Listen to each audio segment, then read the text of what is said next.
இனிய காலை வணக்கம். 1400 சப்ஸ்கிரைபர்கள் எனக்கு இருக்காய். இது இந்த ஞாயிற்றுக்கிழமையில் நிறைவாக இருக்கேன். ஆக ஏதோ ஒரு விதத்தில் என்னுடைய பேச்சு ரசிக்கப்படுவதனால தானே 1400 சப்ஸ்கிரைபர்கள் இருக்கிறாங்க.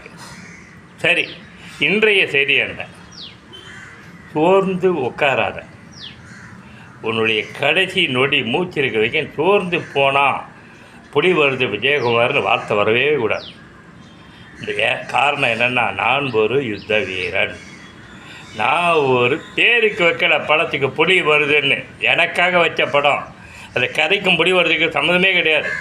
நான் வரேன்டா, ஒரு புலி வருதுன்னு ஒரு டைரக்டர் வராட்டா அப்படின்ற கான்ஃபிடென்ஸில் வச்ச பேர் தான் புலி வருது படத்துக்கு தலைப்பு. அதனால் கடைசி மூச்சு இறக்கும் நொடி வர சோர்வே இருக்கக்கூடாது. யுத்த வீரனாக இருக்கணும், புரட்சி வீரனாக இருக்கணும்.